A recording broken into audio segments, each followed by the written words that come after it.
it up for us? Just Bismillah. I think one, be bold. We have to be bold and be willing to make mistakes. Hopefully nothing that would get us into trouble with God, but be willing to make mistakes. And then also recognizing form and content.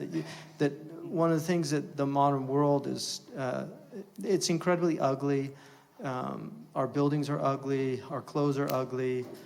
Increasingly, we're just seeing ugliness. Even the music is very ugly. All traditional cultures share a sense of beauty. And I think the loss of beauty is something really, really tragic. It's interesting that self-serve is the dominant mode of our civilization. Self-serve. It's like we serve ourselves, and so God's just made everything self-service. And it's horrible. It used to be you went to the gas station and it wasn't self-serve, and people had jobs.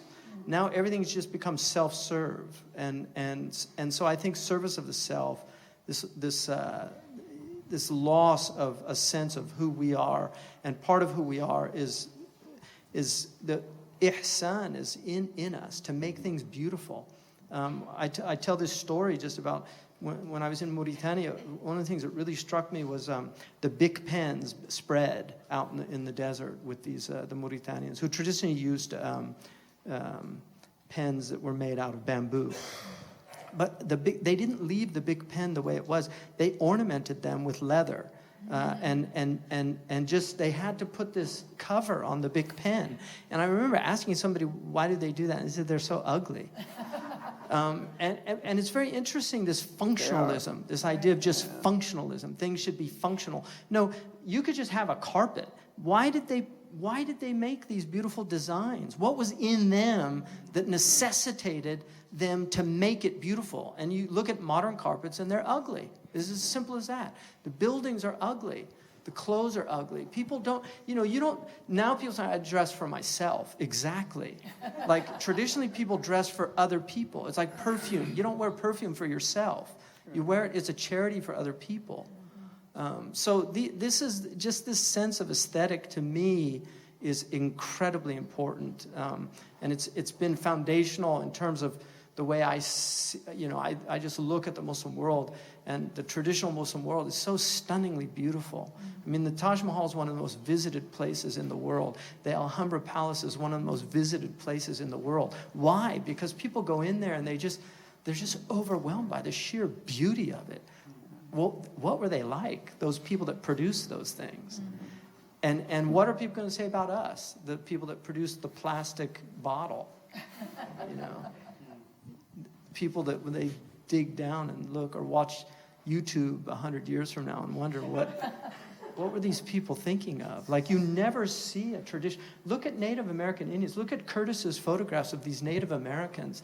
Look at the dignity in those people. Like, what is it in them that they had to look like that? They're not doing selfies or putting rabbit ears on, Red Cloud.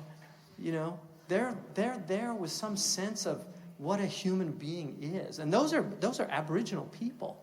But they knew what a human being was. Why have we forgotten that? And so I think that's, to me, at the essence of form and content. They can't be separated. I want to particularly thank Safir and his team. Did an incredible job.